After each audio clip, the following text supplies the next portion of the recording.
হাড় তেল ছাড়া বেশ কিছু গরুর মাংস নিয়েছি। আসসালামু আলাইকুম। তো আজকে আমি আপনাদের যে রেসিপিটি করে দেখাবো সেটি হচ্ছে বিফ রেশমি গ্রেভি কাবাব। বাইন্ডিংয়ের জন্য ভালো করে মাখিয়ে নিয়েছি। বাইন্ডিংয়ের জন্য দিয়ে দিচ্ছি 2টো ডিম। তো এখানে আপনি একটা ডিম দিতে পারেন, তো আমি 2টো ডিম দিয়ে দিচ্ছি। ডিম দিয়ে ভালো করে মাখিয়ে নিচ্ছি। এখন দিয়ে দিচ্ছি কর্নফ্লাওয়ার, যাতে কাবাবটা যাতে ধরে থাকে।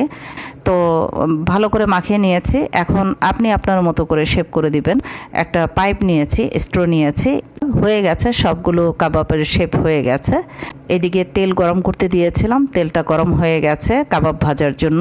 যে কাবাবের শেপগুলো করেছি সেগুলো গরম তেলে দিয়ে দিচ্ছি। আর এটি আপনি হাই হিটে দিয়েও ভাজতে পারেন, মিডিয়াম হিটে দিয়েও ভাজতে পারেন। তো এখন আমি গ্রেভি করব। গ্রেভির জন্য দিয়ে দিচ্ছি সয়াবিন তেল। এখানে আপনি শুধু ঘি দিয়েও করতে পারেন, তবে তেলের সাথে ঘি দিলে সেটা ভালো হয়। তো